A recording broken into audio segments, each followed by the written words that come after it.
நன்றி. அதுக்கப்புறம் சொல்லவே வேண்டாம், நம்ம ஆசான் அவர்கள் பாருங்க, அவர் குழந்தையிலேயே ஆசான்னே பேர் வச்சுட்டாங்க. ஆசான்னா ஒரு பெரிய வாத்தியார். அப்படி வேலூர் ஆசான் அவர்களுக்கும் மற்றும் இங்கே வந்திருக்க எல்லோருக்கும் வணக்கம்.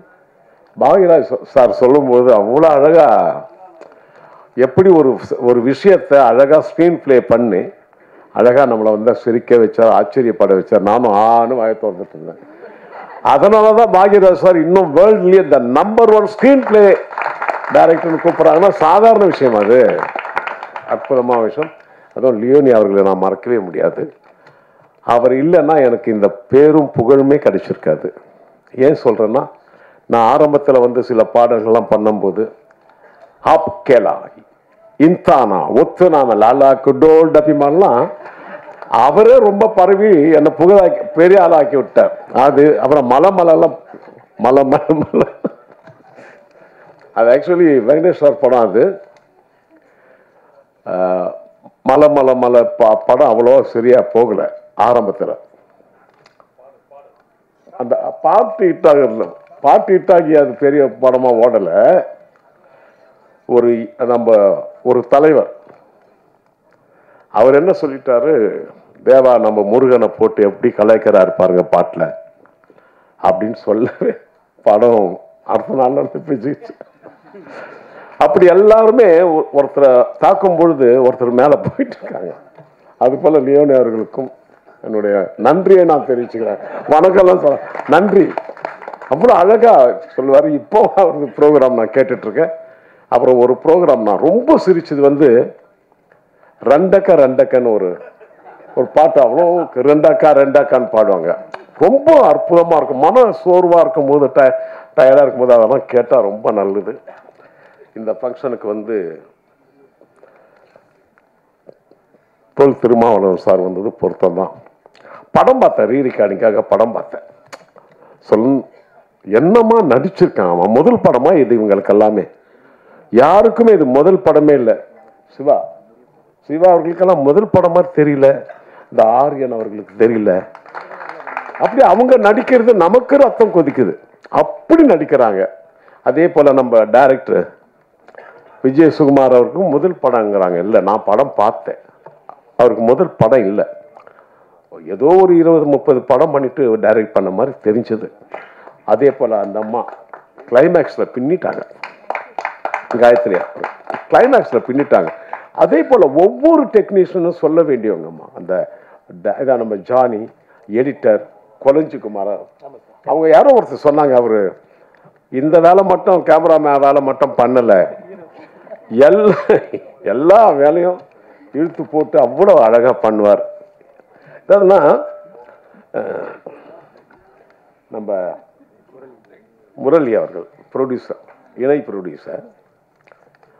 முரளி தான் உங்க பேர். தான்னா தராம விட மாட்டார். நம்மளும் அவளை கேட்க மாட்டோம், எல்லாருக்கும் தெரிஞ்ச விஷயம் தானே. நான் அவ்வளோ பேமெண்ட் எல்லாம் இங்க இருக்கவங்க எல்லாருக்கும் தெரியும். அப்படி எனக்கு என்னென்ன வேணுமோ அப்படி எல்லாம் பண்ணி கொடுத்தாங்க சியா ப்ரொடக்ஷன்ஸ். சுபா மேடம் அவர்களுக்கு ரொம்ப தேங்க்ஸ். அழகா ஏதோ ஊர்ல பிரான்ஸ்ல இருந்து ஒரு படம் பண்ணியிருக்காங்க பறையை பற்றி, மாண்புமிகு பறை. சுரேஷ் ராம் அவர்களுக்கும் இணை தயாரிப்பாளர் நக்கீரன் கவிதா அவர்களுக்கும் ஒன்னே ஒன்று பாராட்டணும். லியோ நம்ம தம்பி கிட்ட, ஹீரோ கிட்ட யாருமே முதல் படத்துல அப்படி லிப் மூமெண்டே பண்ண முடியாது. சாங்குக்கு முதல் நீங்க பாத்தீங்க இல்லையா, முதல் ஆதி சிவன் நடிச்ச பறையடா பாட்டு யாருமே அப்படி லிப் மூமெண்ட் பண்ண மாட்டாங்க. இவங்க 2 பேரும் நம்ம ஆரியன் மாதிரி ஒரு தம்பி சிவா மாதிரி அப்படி நடிச்சிருக்கீங்கம்மா. ரொம்ப பெருமையா இருக்கு. நம்ம தம்பி லியோவுடைய அவருடைய மகன் போது ரொம்ப சந்தோஷப்பட்டேன். அம்மா ரொம்ப வாழ்த்துக்கள் உங்களுக்கும். ரொம்ப 30-20 வருஷம் முன்னாடி பார்த்தது உங்களெல்லாம் இல்லை அங்க. அது போல ரொம்ப நல்ல படம். முரளி அவர்களுக்கு சொல்லிட்டேன். இந்த படத்தை பத்தி ஒரு முக்கியமான விஷயம் பண்ணணும். இப்போ ஒரு 2 மாசம் முன்னாடி நினைக்கிறேன், எனக்கு வந்து ஆஸ்திரேலியா பார்லிமெண்ட்ல சபாநாயகர் போஸ்ட்ல என்னை உட்கார வச்சு என்னை நல்லா கௌரவப்படுத்தி அனுப்பிச்சாங்க. அது எதுக்குன்னா 10 வருஷத்துக்கு முன்னாடி நான் ஒரு 25 பேர் இங்கேருந்து நம்ம கிராமிய இசைக்கலைஞர்கள்லாம் அழைச்சிட்டு போயிட்டு ஆஸ்திரேலியாவில் சிட்னி, மெல்பர்ன், அடிலைட் ஊருக்கெல்லாம் போயிட்டு இங்கேருந்து ஒரு 20-25 பேர் அழைச்சிட்டு போயிட்டு அங்கே போயிட்டு 1 மாதம் இருந்து இந்த பறை இசையை, நம் இசையை அங்கே போயிட்டு எல்லாருக்கும் நான் சொல்லி கொடுத்துட்டு வந்தேன். ஒரு தடவை நான் வந்து மேடையில் நான் ப்ரோக்ராம் பண்ணும்போது பறை இசை வச்சு அங்கே இருக்கிற அடிலைட்டில் இருக்கிற மேயர் ஒரு மேடம் அதே ட்ரெஸ்ஸில் வந்திருந்தாங்க. மேயர் ட்ரெஸ்லேயே ஒரு 2 MP எல்லாரும் மேடைக்கு வந்து எங்ககிட்ட இருந்த அந்த பறையை அவங்க வாங்கி அப்படி ஒரு அந்த பறை இசை அவங்க வாசிச்சாங்கன்னா அது எவ்வளோ பெரிய ஆச்சரியம். ஃபாரினர்ஸ்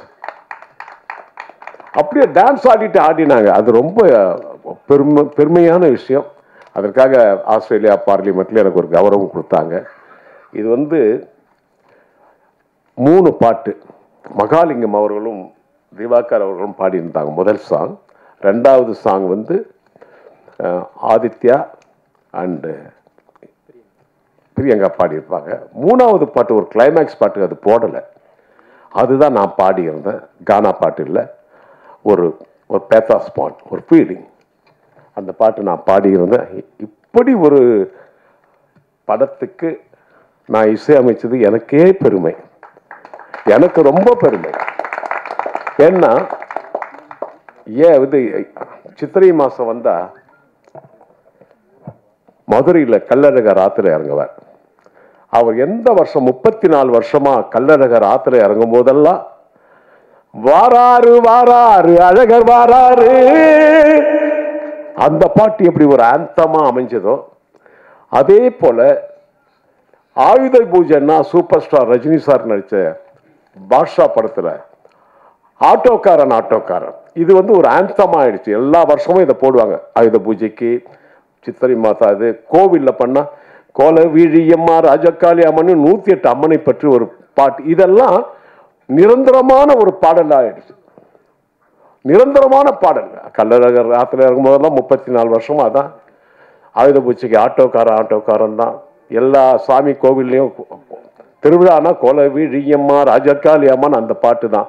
அது போல ஆதிசிவன் அடிச்ச பறையடா அந்த பாட்டும் எங்கெங்கே பறை இசை குழுவினர்கள் வந்து ப்ரோக்ராம் நடத்துறாங்களோ அங்கெல்லாம் என் பாட்டு, என் இசை கேட்க வேண்டும் என்று அதை ஒரு ஆந்தமா நான் பண்ணியிருக்கேன். அதை வந்து எல்லாரும் அதை கேட்டு அதை ஒரு ஆந்தமாவே ஆக்கணும். அதுதான் என்னுடைய எய்ம். அது என்னுடைய எய்ம். எப்படி நான் ஆஸ்திரேலியாவில் அங்கெல்லாம் உலகம் போயிட்டு எல்லாத்தையும் பறை இசையை நான் கற்றுக் கொடுத்துட்டு வந்தேனோ அது போல இங்கே இந்த பாட்டு ஆந்தமாகணும். அதை எல்லாரும் பாடணும், அது எல்லாரும் பறை இசையை வாசிக்கணும், அதை மதிக்கணும். அது போல ரொம்ப சந்தோஷமா இருக்கு இந்த மேடை. உங்களெல்லாம் பார்த்ததெல்லாம் ரொம்ப சந்தோஷம். எல்லாருக்கும், எல்லா டெக்னீஷியனுக்கும் என்னுடைய வாழ்த்துக்களையும் வணக்கத்தையும் தெரிவித்து இந்த படம் நல்லா ஓடும். அப்படி இருக்கு படம். அவ்வளோதான். மொத்தத்தில் எல்லாருக்கும் என்னுடைய வாழ்த்துக்களை தெரிவிச்சுக்கிட்டு நன்றி, வணக்கம், விடைபெறுகிறேன். முக்கியமான ஒருத்தர் விட்டுட்டேன். அதெல்லாம் நான் கல்யாண இன்விடேஷன் கொடுக்கும்போது எல்லாருக்கும் கொடுப்போம், பக்கத்து வீட்டுக்கார மாதிரி வருவோம். அப்படி ஒரு முக்கியமானவர் கவிஞர் ஸ்நேகன் அவர்கள், அவர் தான் எழுதியிருக்காரு எல்லா பாட்டையும். இதில் நோட் பண்ணியிருக்கேன், ஸ்நேகன் பார்க்கல. அப்படி எல்லா பாட்டும் கம்போசிங் அப்போ நம்ம விஜயகுமார் முரளி எல்லாம் இருப்பாங்க. டக்கு டக்கு டக்குன்னு எல்லா பல்லவியும் போடுவார். அவ்வளோ அழகா உணர்ச்சிகரமாக இருக்கும் அந்த வார்த்தைகள். அவருக்கும் இந்த நேரத்தில் நன்றியை தெரிவித்துக் கொண்டு, பாடியவர்களுக்கும் நன்றியை தெரிவித்துக் கொண்டு விடைபெறுகிறேன். நன்றி, வணக்கம். டிசம்பர் 12 படம் ரிலீஸ். விஜய் சுகுமார் அவருடைய ரசிகரா, சூப்பர் ஸ்டாருக்கு. நீ மட்டும் இல்லைப்பா, நான் கூட ரசிகர் தான். இந்த உலகமே அவருக்கு நிறைய ரசிகர்கள் அப்படி இருக்காங்க. அவர் பர்த்டே, அவருடைய பிறந்த நாள் அன்னைக்கு இந்த படம் ரிலீஸ் ஆகுது. நிச்சயமா இது ஒரு சக்சஸ் படம். Thank you, all the best. Sir, சின்ன ரெக்வெஸ்ட் சார், இந்த பக்கம் சார். ஒரு லைன் தான் பாடுனீங்க, இன்னும் கூட சேர்ந்து 2 வரிகள் எங்களுக்காக. வராரா உங்களுக்கு பிடித்த பாட்டு, எனக்கு பிடிச்ச உங்களுக்கு பிடிச்ச பாட்டு சார். எனக்கு ஒரு பெரிய மைனஸ் பாயிண்ட் என்னன்னா, அதான் அது இல்லை, அது வார்த்தைகள் ஒரு எனக்கு பெரிய இது இருந்தாலும் ஒரு பாட்டு பாடுறேன். கவலைப்படாதே சகோதரா, எங்கம்மா கருமாறி காத்து நிப்பா, காதலத்தான் சேர்த்து வைப்பா. கவலைப்படாதே சகோதரா, எம்மா எம்மா எம்மா எம்மா, மனசுக்குள்ள சும்மா மயங்கி விடும் காய்தானம்மா. கவலைப்படாதே சகோதரா, எங்கம்மா கருமாறி காத்து நிப்பா, காதலத்தான் சேர்த்து வைப்பா. கவலைப்படாதே சகோதரா. நன்றி, நன்றி, வணக்கம்.